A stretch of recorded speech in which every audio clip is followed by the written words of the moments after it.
Hello everyone. आज का जो हमारा टॉपिक है वो ये है कि एक वीडियो हाल फिलहाल में अभी वायरल हुआ था जिसकी वजह से कुछ कंट्रोवर्सी इरप्ट हो गई थी।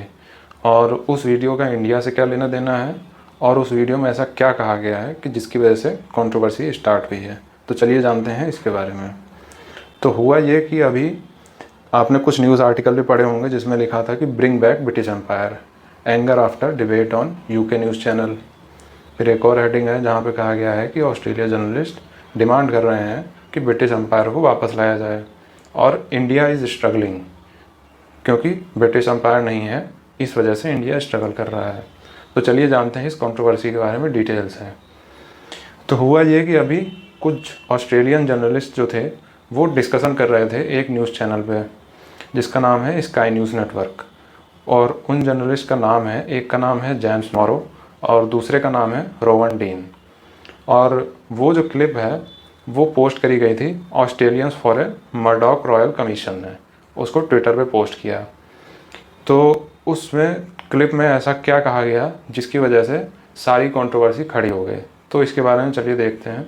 तो हुआ ये कि जो उसमें से एक जर्नलिस्ट हैं जिनका नाम है जेम्स मॉरो, उन्होंने कहा कि डीकोलोनाइजेशन एक बड़ा डिज़ास्टर था बहुत सी कंट्रीज़ के लिए दुनिया भर में, और इसकी वजह से काफ़ी ज़्यादा दुनिया में खून खराबे वाली बातें या वायलेंस और केओस हुआ जितना कि एम्पायर ने खुद नहीं किया था, ऐसा उनका कहना है। उसके बाद जो दूसरे जर्नलिस्ट थे उन्होंने इसी में ऐड किया कि इट ड्राइव्स मी नट, मतलब कि ये चीज़ मुझे पागल करती है कि हम ही लोगों को पढ़ाते हैं कि एम्पायर जो था वो बैड था, और मैं चाहता हूँ कि चलो एक न्यू मूवमेंट स्टार्ट करते हैं जिसका नाम होगा bring back the British Empire, bring it back.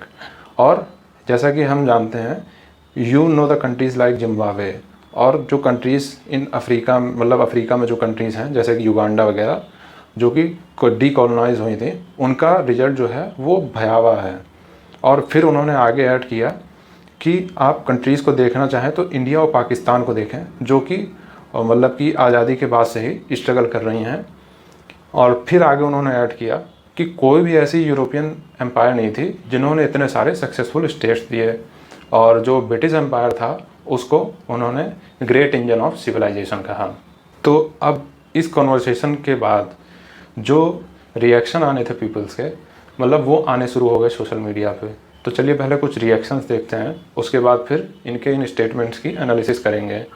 तो जैसा कि आप देख सकते हैं इसमें से एक यूज़र ने कहा कि इंडिया अभी के टाइम पे 5th लार्जेस्ट इकॉनमी है, और जो ब्रिटेन के लोग हैं उनका कहना है कि कॉलोनीज़ जो इंडिया की हैं वो काफ़ी बैडली अपना एक तरह से परफॉर्मेंस कर रही हैं। तो ये कहीं से कहीं तक भी कोई सेंस नहीं रखता है, ये पूरी तरह से रेसिस्ट और हिलेरियस है। फिर वहीं दूसरे यूज़र ने कहा कि ये जो रविश है ये पूरे दुनिया को देखनी चाहिए और इससे इन लोगों का माइंडसेट एक्सपोज होता है।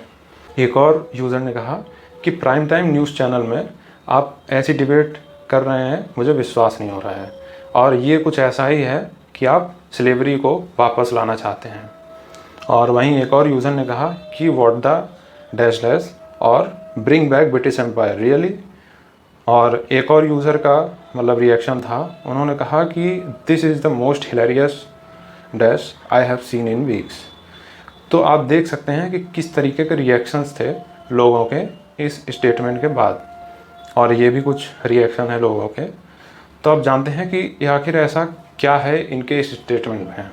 तो पहली चीज़ अगर हम एनालिसिस करेंगे तो इनके स्टेटमेंट में हमको मिलेगा कि एक वाइट सुप्रीमेसी टाइप का एटीट्यूड है जिसे हम रेशियल डिस्क्रिमिनेशन भी कह सकते हैं, जो कि बेसिकली ये थर्ड वर्ल्ड कंट्रीज़ या मोस्टली एशियन कंट्रीज़ या अफ्रीकन कंट्रीज़ के खिलाफ ये रखते हैं। दूसरा जो पॉइंट हम लोग इस मतलब इस इनके कन्वर्सेशन से निकाल सकते हैं वो ये है कि वाइट मैंस बर्डन, ये वाला जो एटीट्यूड जो एक तरह से हम लोग को जब इंडिया को इन लोगों ने कॉलोनाइज किया था तब भी इनका यही एटीट्यूड था, और वही एटीट्यूड यहाँ पे भी दिखता है।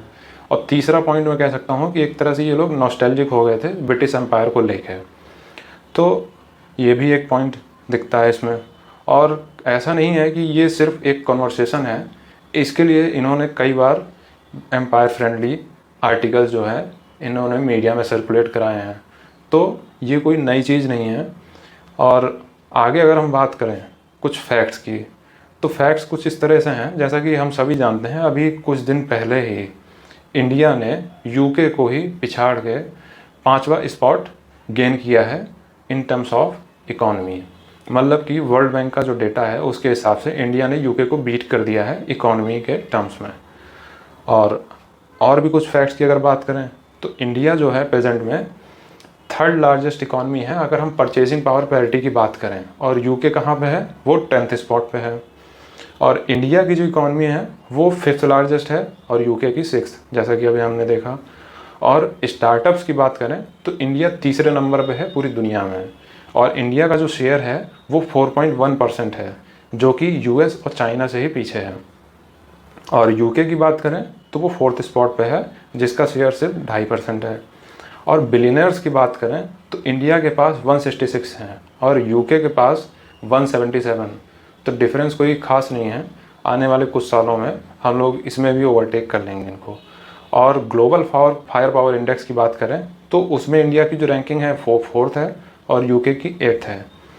तो ये कुछ फैक्ट्स हैं जिससे कि हम समझ सकते हैं कि इंडिया कितना बुरा कर रहा है, और अगर इस चीज़ को बुरा कहेंगे तो मुझे लगता है ऐसी बुराई कंटिन्यू रहनी चाहिए। बट जोक्स अपार्ट, इंडिया सारे फील्ड में कहीं ना कहीं यूके से ऊपर या यूके के बराबर या यूके से कहीं आगे ही चल रहा है, और जिन कुछ पैरामीटर से पीछे है उसमें भी होपफुली हम फ्यूचर में जल्दी रिकवरी कर लेंगे। अब ये तो हुई इनकी बात। अब ज़रा हम देखें कि अभी हाल फिलहाल में इंडियन गवर्नमेंट के कुछ स्टेप्स थे ऐसे जिसमें कि हम कह सकते हैं कि एक तरह से कॉलोनियल एरा की जो एक तरह से झलक थी उसको दूर किया गया है। जैसे कि अभी जानते हैं कुछ दिन पहले ही INS विक्रांत को लॉन्च किया गया था, तो उसी टाइम पे हम लोग का जो नया नेवी का फ्लैग है वो लॉन्च किया गया था।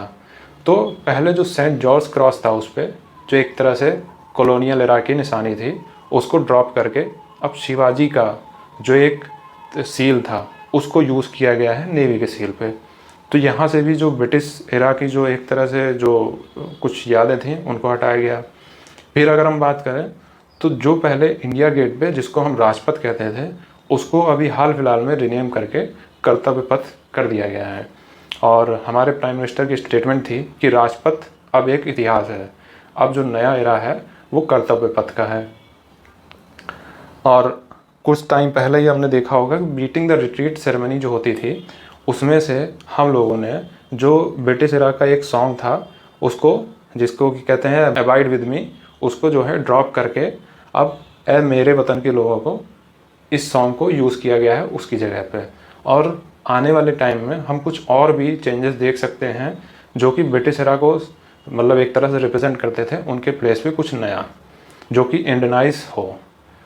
और ये मतलब कि एक तरह से हम देख सकते हैं कि काफ़ी हद तक हम आगे बढ़ रहे हैं। जो अभी तक ब्रिटिश एरा का जो एक तरह से हम लोग के ऊपर साया था उससे हम लोग बाहर निकल रहे हैं। अब ये तो रही बात इंडिया की। अब जो इनका कहना है कि ब्रिटिश एम्पायर को वापस लाया जाए, तो अब इन्हीं के इंग्लैंड में ही, यूनाइटेड किंगडम में ही आप देख सकते हैं कि एंटी मोनार्की प्रोटेस्ट शुरू हो चुके हैं। उन्हीं के सिटीजन्स अब क्वेश्चन करने लगे हैं कि इनको किसने सेलेक्ट किया और ये मेरे राजा नहीं हो सकते हैं। तो पहली चीज़ तो अब इनके घर पे ही लोग क्वेश्चन करने लगे हैं कि एम्पायर की कोई ज़रूरत नहीं है। तो अब ये दुनिया से कैसे एक्सपेक्ट कर सकते हैं कि वर्ल्ड में एम्पायर को इस्टेब्लिश किया जाए फिर से। तो ये कुछ स्क्रीनशॉट्स हैं, आप देख सकते हैं इस पर क्या लिखा है, सिटीजन नॉट सब्जेक्ट, मतलब कि अब लोग बराबरी का अधिकार चाहते हैं, ना कि किसी के गुलाम बन के रहने का। और भी कुछ स्क्रीनशॉट आप देख सकते हैं जो कि प्रोटेस्ट हो रहे हैं लंदन में।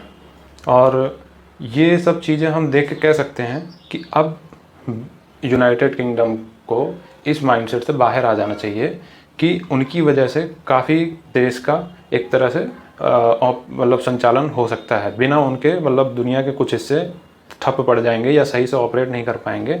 इस माइंडसेट से बाहर आ जाना चाहिए। इंडिया की ही बात करें तो वो काफ़ी हद तक अपने दम पे वो आगे बढ़ रहा है और होपफुली वो आगे इसी तरह और प्रोग्रेस करेगा। बट हाँ, ये कह सकते हैं कि कुछ हिस्सों में दिक्कतें हैं, बट उसका एम्पायर से कोई लेना देना नहीं है।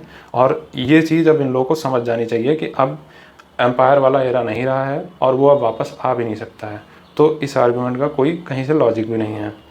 तो ये था आज का वीडियो, बाकी अगले वीडियो के साथ मिलते हैं। Thank you.